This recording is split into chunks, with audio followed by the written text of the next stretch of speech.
Hello, this is Soundout here, and welcome back to the Marvel Legends Rundown. This is a series I do annually for Marvel Legends to cover the entire year in one video, and each year it's gotten harder because more figures have released. But this is a format I've carried over to other toy lines. For example, G.I. Joe Classified Series was one I did last week, Power Rangers Lightning Collection is coming next week, and Transformers Legacy the week after. In addition to that, I've done past versions of this. There is a playlist on the channel for both the rundowns as well as the Marvel Legends videos, so I hope you'll check out both of those. And also hit that subscribe button and the notification bell to make sure you don't miss out on those future ones, and hit the like button while you're down there, just to let me know you enjoyed the video. But speaking of Marvel Legends, there was 161 Marvel Legends released in the year. I picked up 73 of them. That is a lot of figures, but that's still less than half, as 88 of them I did not get. Now, while some of these were straight re-releases, that's still a lot of figures to be released regardless. And we'll talk about each one as we go along, because I cover every figure regardless if I own it, so that gives us a history of the year. And what you're wondering is, oh, did the X-Men retro wave that leaked out to one store come out in 2022? It didn't. Because my rules is that if it's a retail release, it has to release in 3 different stores, not necessarily physical stores, they can be online, but 3 stores have to ship a retail release to count, or if they're exclusive, they have to ship from the exclusive retailer. So for example, Walgreens shipped Moonstone online, but she didn't show up in store. That still counts as being released by Walgreens. And speaking of Walgreens, this was the last year for Walgreens exclusives, as it's confirmed there are none for 2023, and that seems to be following suit for other Hasbro brands. Thank goodness. The Walgreens exclusives were a nice way to get additional figures, and when they were really well stocked in the early days, like when the Fantastic Four were coming out, it got really bad around the time the Thing was released, and it was just really hard to find these figures. And so a lot of these characters that we were wanting to get were not being available, and we're waiting to see if online retailers would stock them, like what happened with Magic and the Stepford Cuckoos. It's really kind of a problem when you look at the overall line, because a lot of good characters that people wanted were getting stuck at Walgreens, and then they weren't available. If they were available, that'd be great. But Walgreens has been notoriously not holding up their end of the bargain over the last couple years, and there's like no Hasbro figures even stocked in my stores, let alone the exclusives. Speaking of exclusives, there was quite a bit. There were even new exclusives like ShopDisney exclusives and others that we will talk about. But in terms of exclusives, we also ran into the new pricing problem. And I don't usually talk about price in these videos because, well, it bogs down the discussion a bit. But with Marvel Legends, I felt like it got wildly out of control. And this is something that's not to blame with the designers or the marketing people who we see in the live streams. This is something decided to hire up, the way that profit margins work and all that. That's corporate business without really looking at the business model. Marvel had an insanely huge year. So for example, Marvel, the company, had not only all the comics they released, but in terms of movies, we had Doctor Strange in the Multiverse of Madness, Thor Love and Thunder, and Black Panther Wakanda Forever. 3 films that, while they made a bunch of money, none of them hit the $1 billion club that Marvel films are used to doing, showing a sign of a possible Marvel burnout, which we'll talk about as well with the collectors in a moment. There also was a bunch of Disney Plus MCU shows, such as Moon Knight, Miss Marvel, She-Hulk, Werewolf by Night, and the Guardians of the Galaxy Holiday Special, which, while they all have their fans, weren't necessarily huge hits like WandaVision or previous shows like Loki. So it was kind of a weird year for Marvel because they had a lot of stuff coming out, but not a lot of it hit with like the really huge, massive success wave that we're used to, and that may be concerning for Marvel Legends going forward if the Marvel brand is starting to deteriorate a bit due to oversaturation. Adding to that, we also had the Marvel's Midnight Suns video game, which is a very excellent game, but it had no Marvel Legends support, so we're not really going to worry about it in this video. In terms of the overall year, I think 161 Marvel Legends is flooding the market, and in a lot of ways, that's too many figures. G.I. Joe had 31. Marvel Legends has 161. It's kind of nuts. Even Transformers rounds out at like 88, I think. Marvel Legends is just a massive, massive toy line. And going alongside that, the price. Because while Marvel Legends used to be more affordable when we were hitting the $20 figures, a Build-A-Figure wave would cost you, about 120 bucks maybe. You know, sometimes you get under 100 if it was only a 5-part Build-A-Figure or something. Now, a Build-A-Figure wave is close to $200 because prices have jumped again. Last year, we saw the price increase from $19.99 to $22.99 for base figures. We saw another increase this year between the Doctor Strange wave and the Thor Love and Thunder wave, where they went from $22.99 to $24.99. That extra $2 per figure means buying a Build-A-Figure is very expensive. And honestly, personally speaking, I don't really want Build-A-Figures anymore if the figure's going to be $24.99, because then it doesn't feel like you're getting an extra figure. It kind of feels like that's part of the price. There's certain figures this year I'll talk about that feel like their price is because of the Build-A-Figure part. And because Marvel Legends started to introduce more price points, I would rather just Build-A-Figure type characters be sold on their own, just for a little bit more, instead of being a Build-A-Figure, because that would save me money in the long run. But we'll see how that evolves. But speaking of prices, $24.99 is the new baseline, but there is a bunch of figures all up and down, all above. Because normally when a line increases the price, it goes to $24.99, and then it jumps the deluxe price, and it jumps maybe a multi-pack price. But with Marvel Legends, we saw $24.99, $27.99, $26.49, $31.49, $39.99, $32.99, $33.99, $34.99, $35.99, $41.99. There was all these different price points for single figures, which is insane. Some, like Mojo being $55.99, makes sense, but then others, like Toad, was $35, and I don't get why. And so because of this, if a figure costs more than $24.99, or if it's a multi-pack, was more than $50, if it's a 3-pack, if it's more than $75, etc. If it was more than that $24.99 price, I'm putting the price on the screen this time. Because I normally don't talk about this, but I think seeing how many different figures exist above the $24.99 margin is a good marker for the future. Because I'm curious to see how it'll evolve to 2023, because I don't like this. I don't like the line having so many exclusives, and then every exclusive being a different price point, because it's confusing.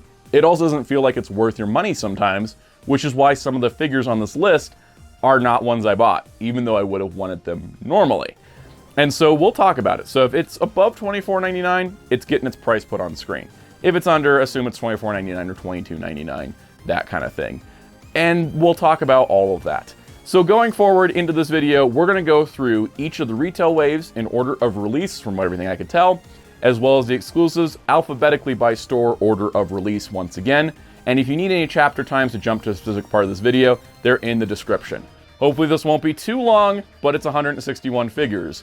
It's time to begin the Marvel Legends 2022 rundown. Our first wave of the year, the Spider-Man Retro Wave 2. We have a Ben Reilly Spider-Man that's on the new Spider-Man body introduced in Retro Wave 1, and this is definitely an upgrade to the previous one, but one I didn't need because I have the previous one.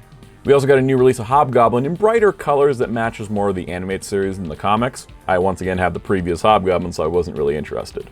Next up we have Hammerhead, who actually hasn't been made as a figure. He was an alternate head with Chameleon, but this is a standalone Hammerhead figure. What's really nice is that he does look like Hammerhead. He's got the proportions of it. I love the hand with the brass knuckles, the baseball bat, the overall thicker suit body to give him a different look. And in general, this is just a great Hammerhead figure. Next up, the Shocker. The Shocker is a new mold compared to the previous one that reused a lot of parts, and he does look nice, but again, I like the previous one. Plus, he's got the Thunderbolts logo, so he goes with that version of the team. And then we have the Spider Armor Mark 1, which is a design I really wanted. And overall, it turned out as a pretty good figure. I think scale-wise, he's a little short, but in general, I like the silver on black. It gives it a great contrast, and it works as an alternate universe Spider-Man in my display. And then lastly for the wave, the Symbiote Spider-Man, which is the standard black costume on the new body, which again, I didn't feel like I needed because I had two previous ones. Next up, the Doctor Strange Multiverse of Madness wave. First of all, we have Doctor Strange in his appearance from Doctor Strange in the Multiverse of Madness. I just got the Spider-Man No Way Home figure, which I like a little bit more, just costume design-wise, so I skipped this one over. However, I couldn't skip the next figure, which was Wong. This is one of the most prominent MCU characters, and the fact he hadn't had a figure before is ridiculous. But I'm glad he's finally here. Wongers is definitely a character we needed in the line, and having him here is excellent. I think he turned out really great, and I love the color choices for this costume. Next up is America Chavez. Now this is a figure I did want because I did like the version of the character in the movie. Unfortunately, even though she's on a completely new body, her articulation is insanely limited. So while I think the overall likeness is decent and the character design is done well, that's as close as her hands can get together, which means she can't do her iconic fist in hand pose for when she's opening and closing portals, and that's really a bummer. Also, as part of this wave was Master Mordo from Multiverse of Madness. It's the second time they've made Mordo from the MCU, and it's a fine figure, but Mordo doesn't get to do much in these movies, which is a real shame. We also have Doctor Strange's astral form from the first movie, using the No Way Home version. It didn't sell well the first time, it didn't sell well here. Stop making astral form Strange. Then we have two comic characters, starting with Despair, who is a pretty cool looking villain, but not one I necessarily needed for my collection. And then we have Sleepwalker. He only appears when his host body sleeps, which means he's not the most convenient superhero, but he's a cool design well enough. I ended up only getting this guy like a couple weeks ago because he happened to be on sale for 10 bucks. Cool figure, but not a total necessity for the collection. And the Build-A-Figure for this wave was Rintrah in their appearance from Doctor Strange in the Multiverse of Madness, where they were there for like 5 minutes, and I honestly thought they died halfway through the movie, but turned out they lived. But it's a cool enough figure of this character. Next wave is for Thor: Love and Thunder. First of all, we have Thor in his full armor with the helmet. He only looked like this briefly in the movie, so I really didn't like it. I wish we had the unarmored arms and no helmet look that he had for most of the film. Next up, of course, we have the mighty Thor, which, no surprise because in the trailers, is Jane Foster. I think this figure turned out pretty good. I like the MCU's adaptation of the Jane Foster look from the comics, even though I would have preferred the white eyes as opposed to the visible eyes. But honestly, this figure came out pretty good. Even if the hammer seems quite large in her hand, it does look pretty good overall. Next up, the villain of the movie, Gorr the God Butcher. A figure I might have gotten if there wasn't another Gorr coming out this year, which we will talk about in a few minutes. We also had King Valkyrie. This is definitely the nicest Valkyrie you've gotten mold-wise, better articulation, better joints, better stability. Though I gotta say her skin tone seems a little light compared to Tessa Thompson's, and that's kind of an issue that Marvel Legends has struggled with for a few years. We also have Ravager Thor from the opening sequence of the movie. Good looking figure, but it didn't appear in the movie enough for me to go, oh yeah, I definitely need that. We also have Star-Lord in his appearance in Thor: Love and Thunder. It's an okay look, but I'm kind of good on MCU Star-Lords until we get to Guardians of the Galaxy Volume 3. There also was a Teenage Groot. Brand new mold this time, much better figure I think than the previous attempts. Honestly, a good thing for the collection, unless you're tired of getting Groot figures. I'm a little tired of getting Groot figures. And the Build-A-Figure for this wave was Korg in his Thor: Love and Thunder design. I have his Ragnarok version. I feel good with that, but honestly, it looks like a good update to Korg overall, and it's really nice to see the Rocky guy get another figure. The next wave is the Black Panther Legacy Collection. These 4 were released at general retail. To coincide with Black Panther Wakanda Forever, popular characters from the Black Panther series were re-released, such as T'Challa here, where they've added an extra vibranium paint deco to his Black Panther movie suit. Killmonger gets his Gold Panther suit, but with more accurate paint details than he had before, which is a worthy upgrade. Nakia gets more accurate paint schemes, particularly on the legs, which is really nice to see. And Shuri gets a couple paint upgrades here and there. These are great figures to re-release the figures for those that missed it, but also provide more accurate versions for those that may not have been happy with the first release. Next up, we have our annual comic book X-Men wave. First of all, we have Wolverine. This is based on his Return of Wolverine appearance. This figure can also double for a few other looks. Astonishing, Wolverine and the X-Men, just a variety of things. But it's really cool with the heated up hot claws. Those hands could be swapped for another Wolverines if you want different looking claws, but I imagine we're going to see this look a few more times in the line. Next up, we have Siren in her first Marvel Legends appearance. Not totally in love with the way the figure's wings were handled, but it's a really hard design to translate to action figure form. Though the lack of a screaming head for her powers, which involves the screaming thing, is kind of weird. Next up, we have a new Havoc that's more classic inspired. Obviously, the big draw to this Havoc versus previous ones is these wonderful effect parts on his wrists and his back. It really pulls together Havoc's powers from the comics. The next figure is Vulcan, and Vulcan's a new body mold. This is supposedly going to replace the Bucky Cap body mold that we've seen for the last 7 years, and we're going to get this instead, which I think is pretty cool because this is much greater improvements. It also works pretty well as a figure of Vulcan because he's a very standard looking character, just kind of a head, hands is all he really needs. Next up, we have one of the weird characters from X-Men, Maggot. What's great about Maggot is he's also a new mold, with maybe some slight reuse here and there, but he has not only himself, but 2 of his maggots that he can use for part of his powers.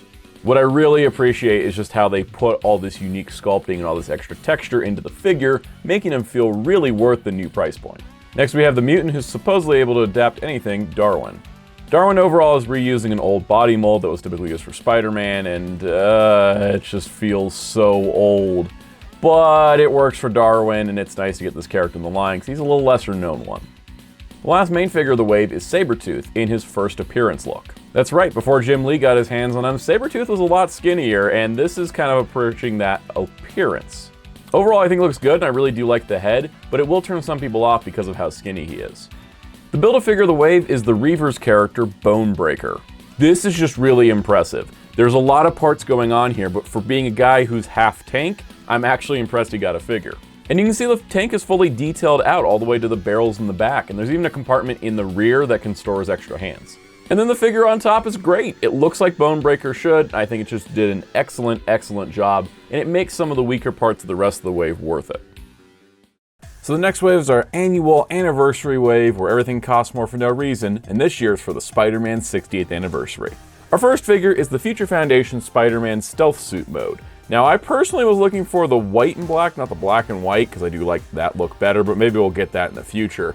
But why is this figure $27.99? Yeah, maybe his paint's a little bit more intricate, but the previous figures that use this mold in this year alone were $22.99. This is a bit of a jump. Next up, we have Iron Spider, which was $33.99. That's a lot. Now, I can say that this thing has a lot of really impressive articulation. It is a new mold, and the extra legs are really cool, but I couldn't bring myself to bring it to $34. I waited till it was on sale, and I got it for about $18, which was definitely a nice price. The third figure, which is also the third single figure, was another $27.99 figure, but at least this one comes with 6 hands and web effects, and it's based on Amazing Fantasy 15, the first appearance of Spider-Man. So it kind of works out price-wise, because that's a lot of paint on the hands specifically, but I didn't really need it for my collection.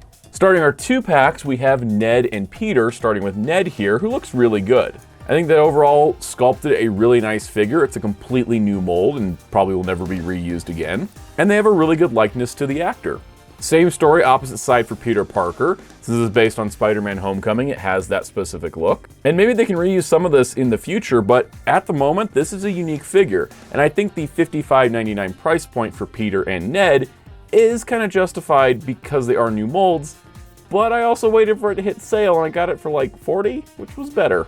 Here's a set I didn't pick up because it never got cheap enough for me, Null and Venom. Starting with Null, he is a brand new figure, he is quite large, but the 2-pack was $77.99, which was quite a bit. And this Venom, which reuses the movie Venom body and makes it more comic inspired, has these massive wings, but I've been collecting NECA's Gargoyles line. I do not need massive wings. And I didn't like Null enough to spend $78 on 2 figures. I feel like it could have been a bit lower, and it never went on sale low enough for my own personal comfort.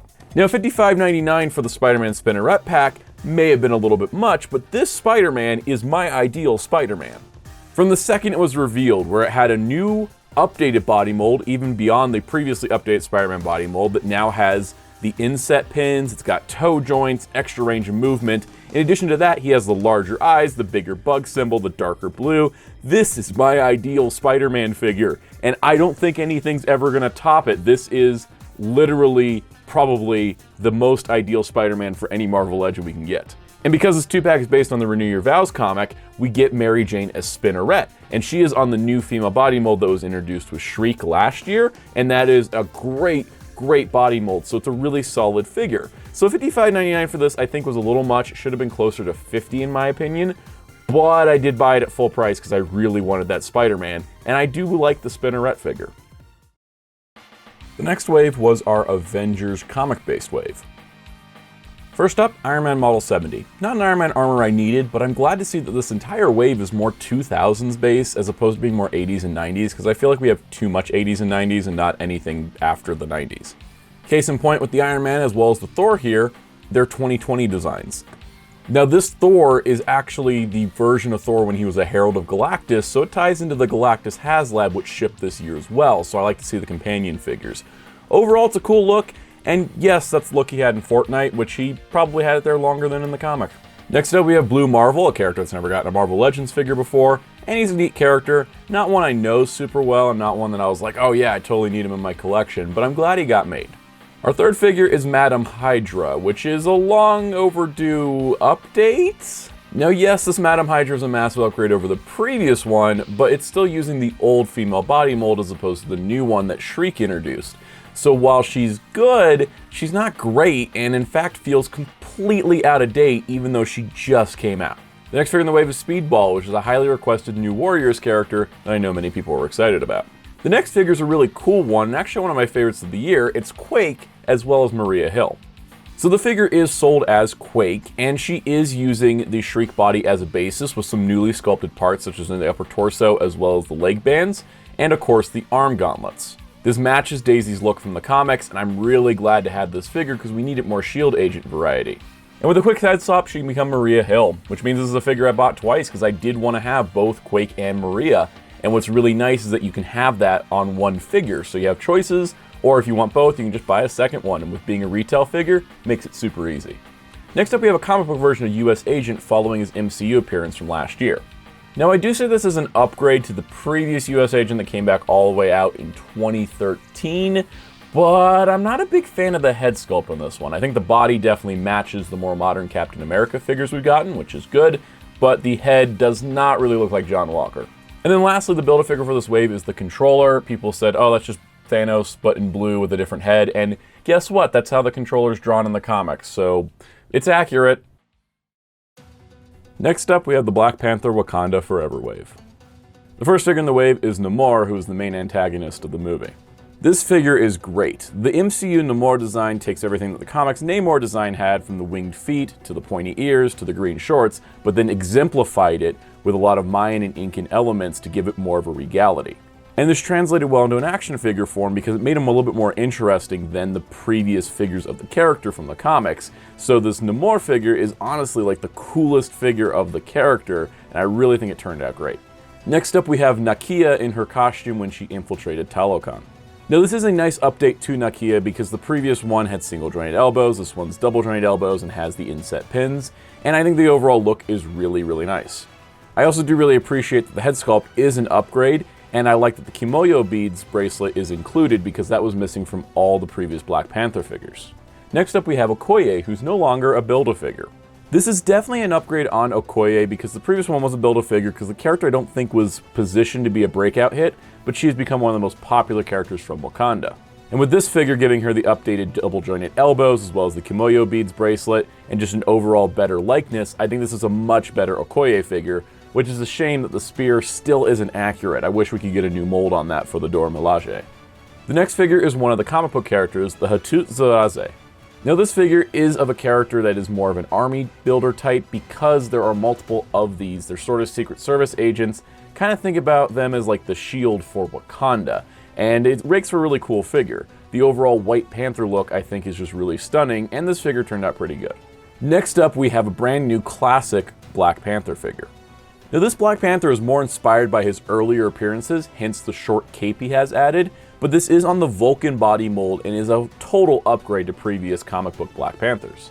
In fact, this has become my new dominant Black Panther on the shelf. Even though I liked the 2013 one that had the blue highlights because it was reminiscent of the old comics, I really do love the way this mold poses and plays.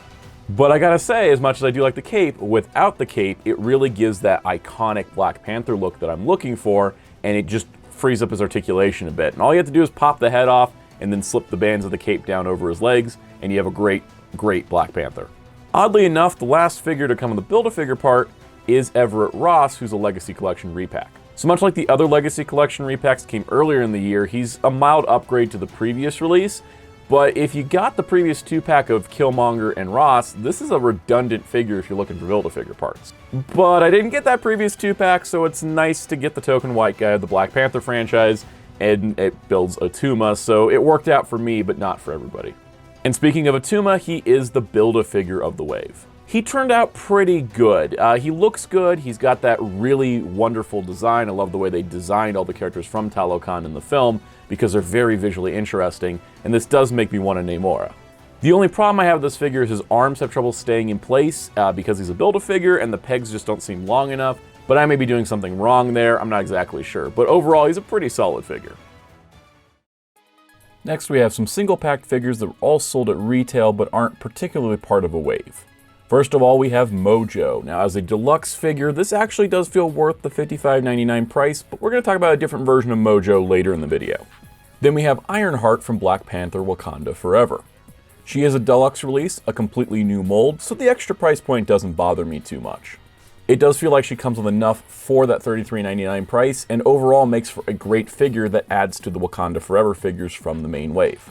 And then the third single figure was Black Panther from Black Panther Wakanda Forever. Now, she was released at a $24.99 price, just same as the other figures, and almost feels like she was supposed to have been part of the Atuma wave as the 7th non-Build-A-Figure part figure, because that's the only wave that doesn't have one of those. But it's possible that Disney held off the release of this figure because they wanted to keep the suit a secret, even though this ended up coming out before the movie anyways. Whatever it was, this was released separately from the wave, but is a very nice figure that makes a nice addition to the Black Panther collection. Our next wave is a Disney Plus wave. First up, we have Moon Knight from Moon Knight.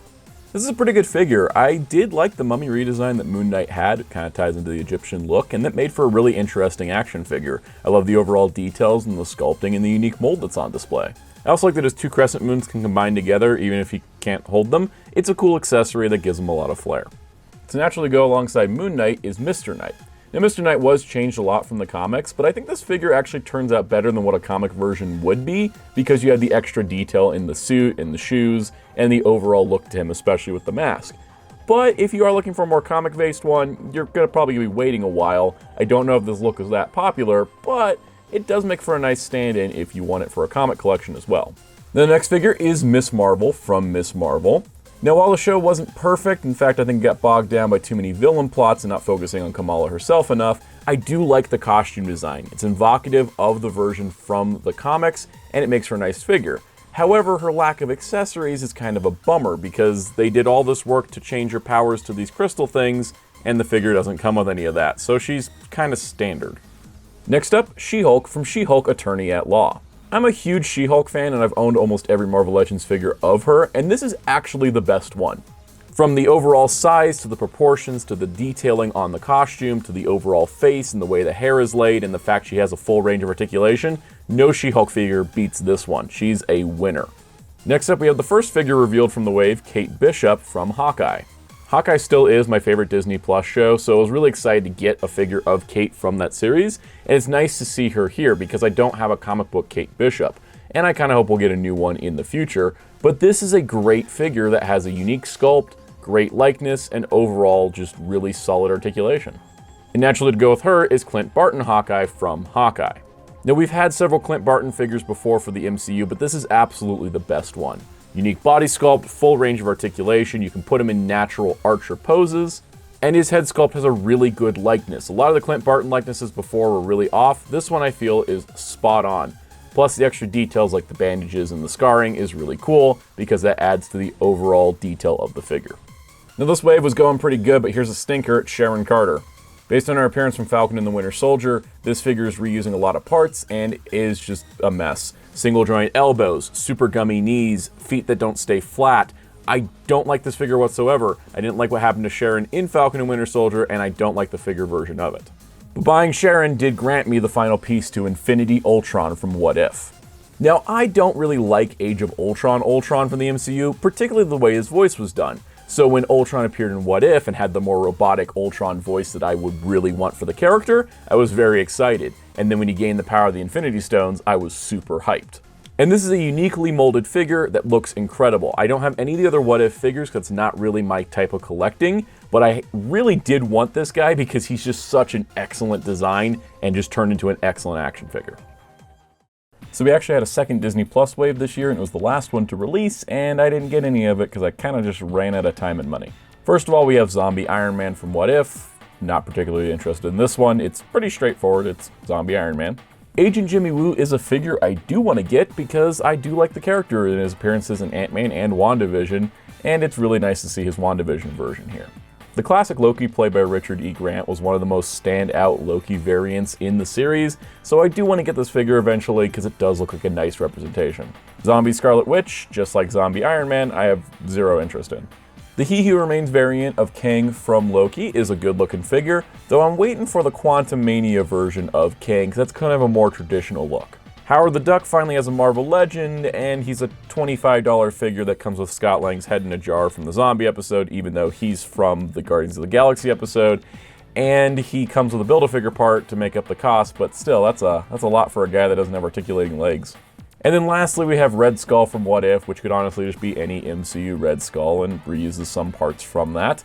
It's fine. Now, the whole wave gets you to build Khonshu, which, honestly, as much as I do like Infinity Ultron, Khonshu feels like it would have fit with the previous Disney Plus wave better since that had the Moon Knight figures, and since there was more What If figures in this wave than other types, the Infinity Ultron seemed to have fit better. So it's almost like the Build-A-Figures got swapped, but that may have been a budget thing. I do want Khonshu eventually, though, which means I'm going to have to get some of those figures I'm not too thrilled about. We enter the exclusive zone with the Amazon exclusives. First up, we have a 2-pack of Silk and Doc Ock. The Silk is in her more modern appearance with the shorter hair, and she's on the Shriek body, which makes her a total upgrade. Doc Ock is essentially just a recolor of the previous Doc Ock, and I think he includes an extra new head. This 2-pack was $55.99. Much like the other anniversary stuff, did it really need to be? There's definitely less new tooling here than some other things. Then we got a 3-pack of Venom figures, starting with Venom. And Venom is actually on the Omega Red body, which is a larger body than we've had before. And what's really cool is that you get some extra details, a new head with a longer tongue, and I love the little symbiote thing, so it's not so smooth. Plus, paired with this extra head of his that has the Eddie Brock face exposed with half of the Venom face, it looks really, really awesome. I wanted Venom on the Omega Red body, and this is definitely what I was looking for. This is the ideal Venom. Also in this set was Agony from the Life Foundation symbiotes. Agony is on the Shriek body, so she is using the most recent tooling for a female Marvel Legends character, which is great, because that means that while the only thing new on her is the feet, the hands, and the head, it means the base body is a really good one. And then rounding out the set is Riot. Now, despite the set being $77.99, which sounds like the price of 3 figures in an anniversary set, he's actually a larger figure. He's using the Monster Venom body, and that body was previously a Build-A-Figure and then sold on its own for about 40 bucks. So 78 bucks for these 3 figures is a heck of a deal, especially when the Nolan Venom set was also 78. And I wanted to include a team shot because now we've completed the main Life Foundation symbiotes. Yes, they're basically like the Power Rangers if they were symbiotes, and that's frickin' cool, and I'm really happy to see this team completed. This year's 5-pack is appropriately themed to Spider-Man. We have a symbiote Spider-Man that looks to me like the Ultimate Spider-Man version with the purple color as opposed to the black. We have Silvermane in a full robot suit, which is definitely an upgrade from him being a head on a car a few years back. We have the Human Fly, who's a pretty obscure villain, but hey, Bucky Cat body, woo.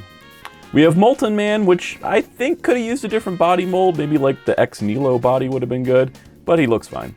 And Razorback, which if I cared about the character would honestly sell me on the entire set because he turned out pretty great. Overall, a weird little pack of things.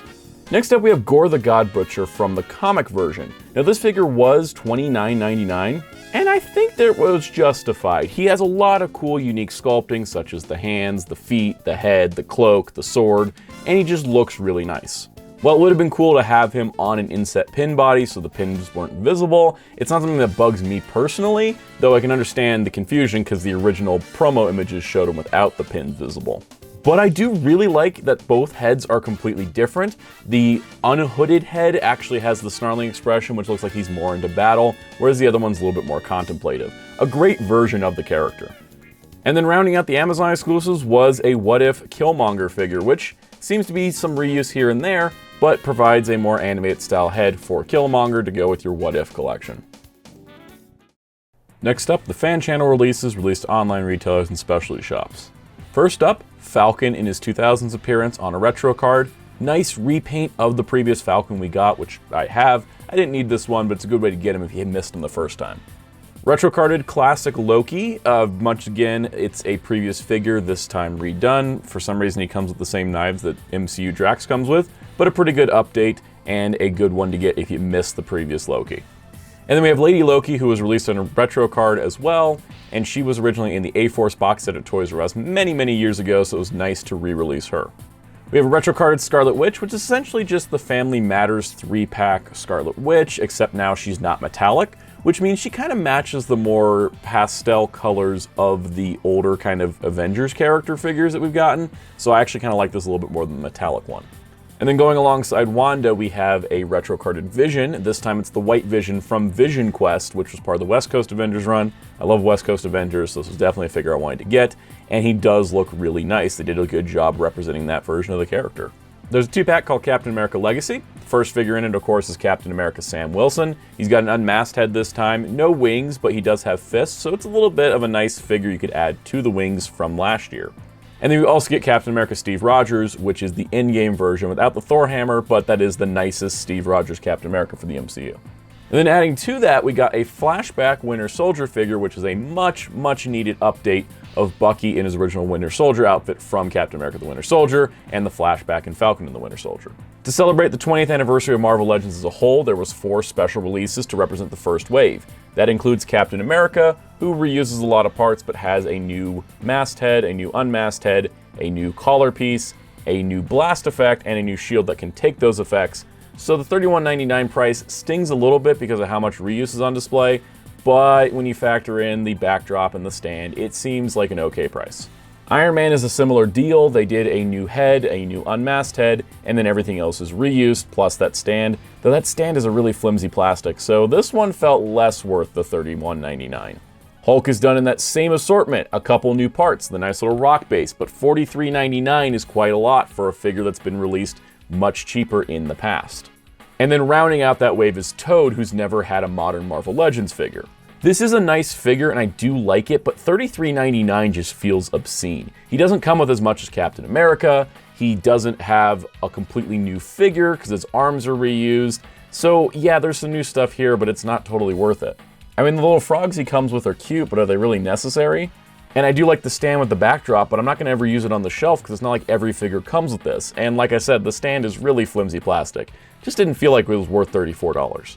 We had a retro carded Rhino for $38.99. That's not too bad considering Build-A-Figures have been releasing at about $40, and this one has come out before, so it was nice to see. Plus, he gets new hands and a more classic look. We also saw a Fantastic Four retro carded Firelord, who is one of the Galactus Heralds. And it's nice to get him on the same year as Galactus, just like we got with Thor. So it's really cool to see another Herald. And even if he is reusing a body mold, I think they did a good job representing his head and the fire stick thing he's got. It's pretty cool. Surprisingly, we got the Toei Spider-Man from the Japanese Spider-Man series as a Marvel Legend, which is wonderful. I think this was a great opportunity for people to have a figure of this guy. Personally, I'm still happy with the SH Figuarts Toei Spider-Man, and this guy's limited articulation range in his shoulders kind of turned me off of spending $28 for him. Again, maybe didn't need to be 28, 25 probably would have been enough, but it's nice that they actually even made the figure at all. Next, we have a retro carded Beast. And this Beast is pretty cool because he's got the lab coat, he's got vials and glasses, and a head that is neutral. Though the $34 price stings when Beast came with head and hands in a Build-A-Figure part for only $20 a couple years ago. So while the coat is nice and the glasses are cool, the neutral head I prefer, but the glasses don't actually hold on it because his ears aren't protruding enough to hold them. So some cool accessories, but $34 was a lot for something that could have been cheaper, I think, compared to what we've seen in the line.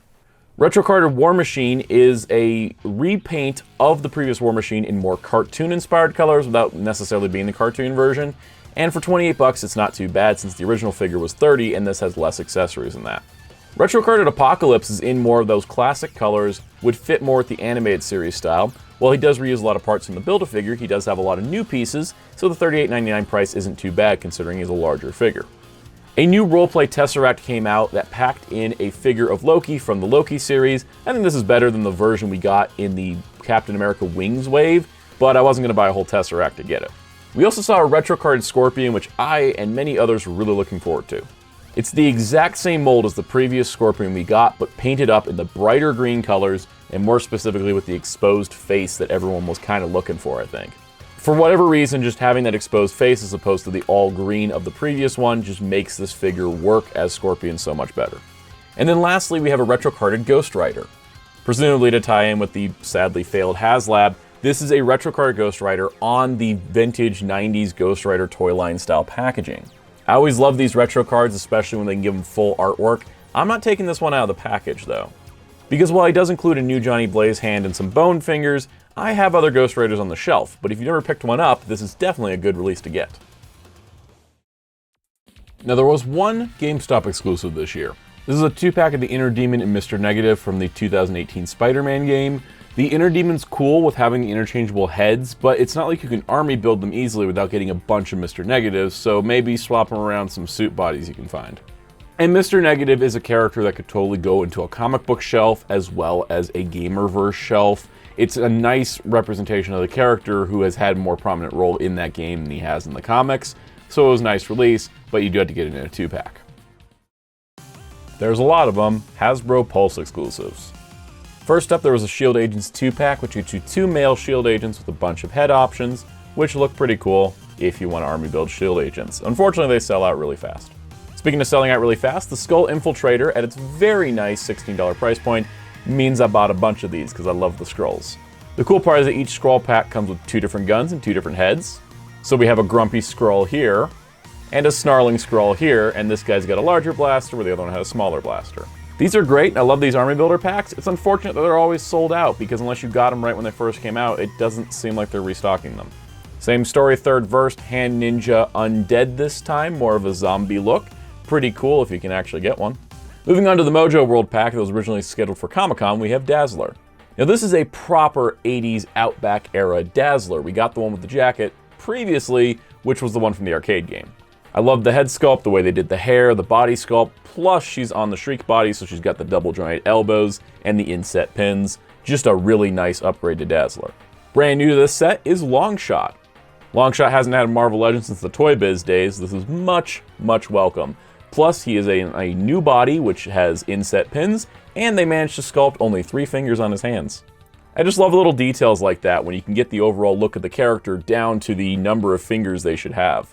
Also part of this set is an X-Baby Wolverine, which isn't like the X-Babies of the classic Mojo World stuff and is more the modern stuff, which means it kind of clashes with the other figures in the set.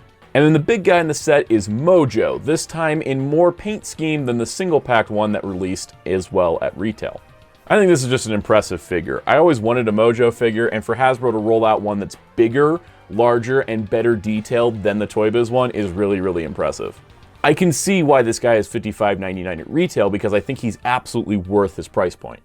The new Marvel Legends Iron Man from Hasbro Pulse definitely seems like it's supposed to be a cartoon-inspired version, but that's not all it is. In fact, outside of its cartoon-inspired head design that looks right out of the animated series, and Tony Stark rocking a rad mullet, their other accessories of this figure are definitely not inspired by the cartoon, but are instead inspired by Capcom fighting games. Your move! While he lacks the muscle mass of his sprite counterpart, this Iron Man is definitely the Marvel Superheroes and Marvel vs. Capcom version. Repulsor Blast! Superior Tech!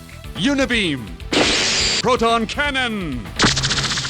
The next box set is the Spider-Man The Amazing Friends set, which has cartoon-inspired looks for Spider-Man, as well as Iceman, even though I hear the eyes should be green, and Firestar, replicating the Spider-Man His Amazing Friends cartoon. There was a Herald of Galactus 2-pack to go with Galactus, including Terrax. Now, Terrax is the same mold as the 2012 Build-A-Figure, but he's been given a much better paint decal, and from what I've heard from people that own both, he's been given much better joint tolerances, which is great. Plus, I never had the Terrax before, so this is a win-win for me. Now, Terrax came in a 2-pack with the Fallen One. The Fallen One's basically a nothing character, and in this instance, he only needed a new head, but he's got a dynamic, neat look to him. If you have the previous Terrax, you're not missing out much with Fallen One, but if you don't have Terrax, it's a great 2-pack to get for your Galactus shelf. Moving over to the Daredevil 3-pack, we're starting with the weakest figure of it, Bullseye. This is essentially just the previous Bullseye, but with a blue torso. I'm not a huge fan of Bullseye as a character, so I didn't really need another Bullseye, but the rest of the pack's contents made it worth it. Though for some reason, including in the renders, he doesn't come with the pistol for the holster he has. Kinda seems like they should have left the holster out if he wasn't gonna have the gun. Now this is the selling point for this Daredevil set, Daredevil. Now this Daredevil is on the new Spider-Man Renew Your Vows body with the toe joints and the extra articulation. This is a perfect athletic build body.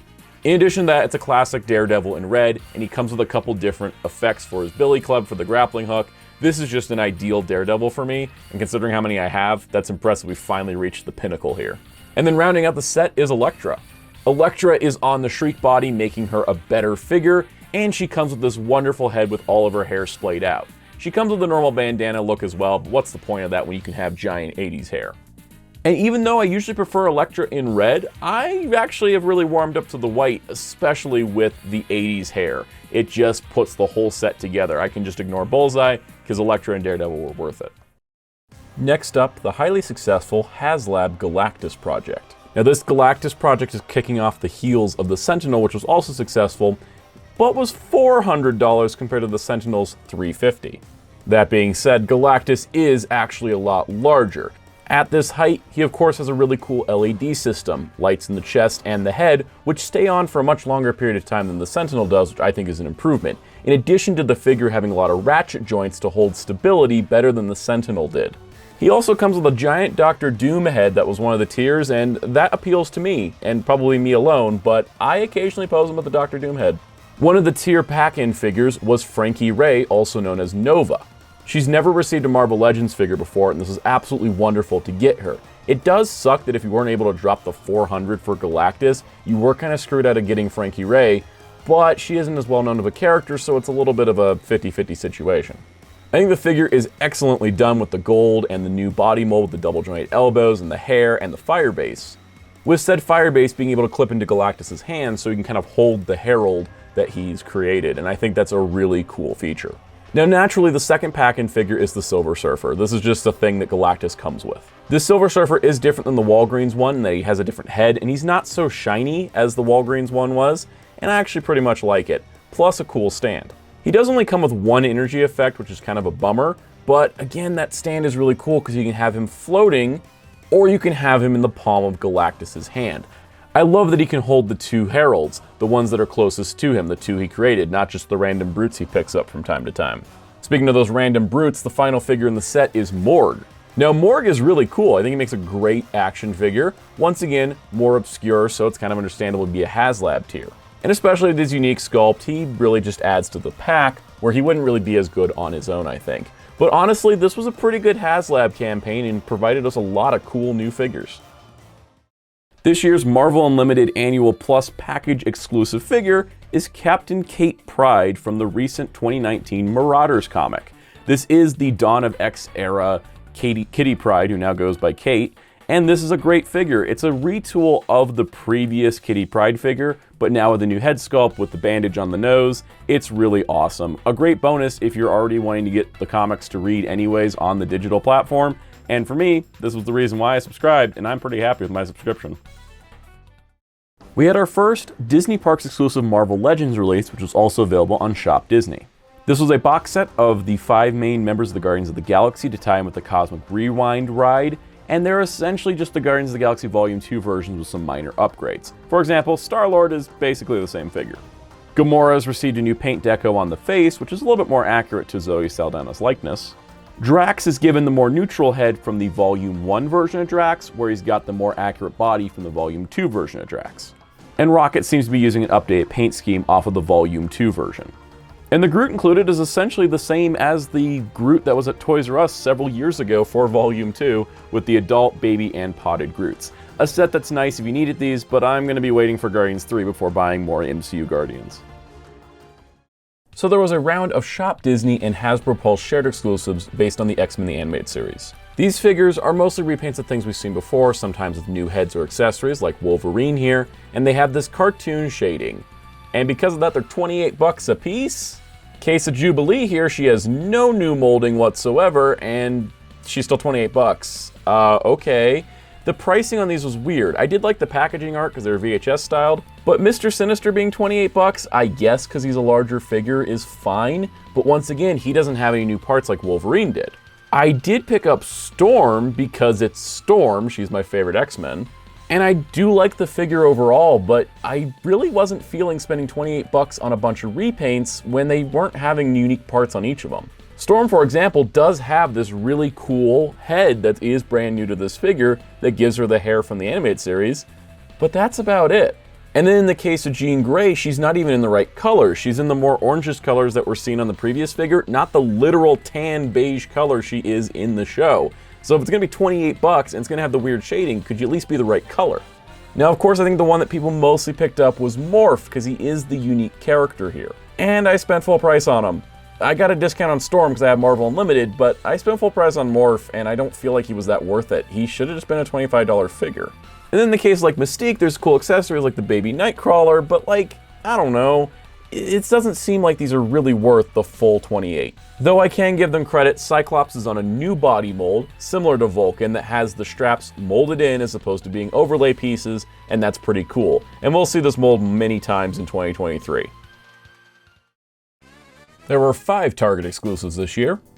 First of all, Defender Strange from Doctor Strange in the Multiverse of Madness. This was priced at $31.49, but I think it was worth it because of the giant portal effect and the unique mold on display. Also released was Ragnarok, the robot duplicate of Thor, reusing the 80th Thor body, but including some extra effects like the spinning hammer. Was pretty cool, though I think they should have put a normal Thor head in here just to really seal the deal. There was also Spider-Man Noir and Spider-Ham from Spider-Man Into the Spider-Verse. It's speculated neither of these two are returning for the sequel, so it's a good thing they got them out now as part of the Spider-Man anniversary. And honestly, the $29.99 is not too bad, as $5 for Spider-Ham isn't the worst. There was also a retro-carded Bombastic Bagman. This was when Spider-Man lost his costume post-symbiote stuff and had to borrow a costume for the Fantastic Four, which they didn't have a mask, and that's why he's wearing a bag on his head. What's kind of cool is you can see his eyes through the bag. They really put a lot of work into basically a gag figure. And they really put the work in to put a kick me sign on the back, which is removable, but I love that detail because it brings the whole thing together. The last Target exclusive was the Legacy Collection M'Baku. Now, he was previously a Build-A-Figure, and I was really glad to see a re-release because I didn't get that previous Build-A-Figure due to the way him being in was really repetitive. So I'm glad to add M'Baku to my display as he's one of my favorite Black Panther characters. Our final 4 Walgreens exclusives from Marvel Legends. First up, Baron Zemo. A really classic look for the character, and I think that this is my new preferred Baron Zemo. Just the overall way they've done it with the fur patterns, the purples, the golds, the yellows, the same sword that they've been giving Zemo for years. I really just love the overall look of this, and he's replaced the more modern one on my shelf. The second one was Jigsaw, which is usually a Daredevil villain that appeared in Spider-Man, like almost all of Daredevil's villains. Really cool as an accessory pack as well. He comes with a lot of good weapons. Really neat figure if you like Jigsaw. Third up is Sentry, who now comes with a decaying sun head. Sentry is one of those characters I'm not a big fan of, so it wasn't a big deal for me, but it was nice to get a new Sentry since the previous one was a while back. And then the same thing for Moonstone, because now she's on the new female body with the double jointed elbows and the inset pins, and she looks a lot better than the previous one that came out many years ago. Our final category, Wal-Mart exclusives. Let's do this. First up, we finally got a classic comic book Doctor Strange. I've been literally wanting this figure for years. It's just been so long and we've never actually gotten a classic Strange, and it just looks perfect. I literally have no complaints. The way the head sculpt was done, the accessory loadout is great. Sure, he costs $1.49 more than a normal figure, but guess what? He's got a bunch of stuff. I'll let it slide. Next up, we have Ulik. This was a guy that was in a Comic-Con box set a long time ago, and he finally got a re-release. Great! Always love to see stuff coming out again. Retro carded Lizard is more of a classic appearance Lizard. Weird that he wasn't fan channel like most of the other retro carded stuff, but hey, he got out one way or another. There was a Black Panther Legacy Collection repack of the Civil War Black Panther with some updated paint like the other Legacy collections. And finally, there was a Spider-Man the Animated Series Spider-Man on a retro card back. This uses one of the updated molds with the butterfly shoulders, but it does have the cartoon shading to make sure you know it's the animated series. Let's do this top 10 as quick as possible so we can get on out of here. Number 10, classic Doctor Strange because I've wanted him for years. Number 9, Nova for providing a new female body that looks amazing. Number 8, Dazzler for giving a look I didn't know I wanted but definitely love having. Number 7, Namor for bringing the coolest design the character's ever had. Number 6, She-Hulk for improving on every other She-Hulk figure before her. Number 5, Quake for being just a damn solid good action figure. Number 4, Venom for being my ideal Venom on the ideal body. Number 3, Daredevil, once again, ideal version of the character. Number 2, Hawkeye. This figure shouldn't have been as good as it is, but I love it, and I hope that a comic Hawkeye can be as good as this one. And number 1, Renew Your Vows Spider-Man, once again, the ideal version of this character for my shelf, and I couldn't be happier.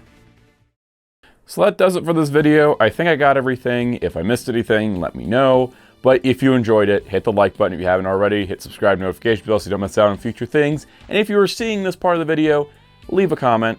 Thank you for watching all the way to the end. I always appreciate when people do that because I put a lot of work into these, and when you see the entire thing, it warms my heart. So on that note, I want to give a special thank you to Darkon633 for making the animated portion of the title card where the boxes of the Marvel Legends are going by. I want to thank my graphic designer Darkclaw643 for drawing that wonderful thumbnail with all the characters on it, as well as making that Marvel Legends logo he made for me several years ago. Also be sure to follow me on TikTok, Instagram, and Twitter at Soundout12. Catch me live here on the YouTube channel Mondays at 5 p.m. Eastern, and check out Hero Club at hero-club.com for Marvel news and more. Until next time, this is Soundout saying goodbye.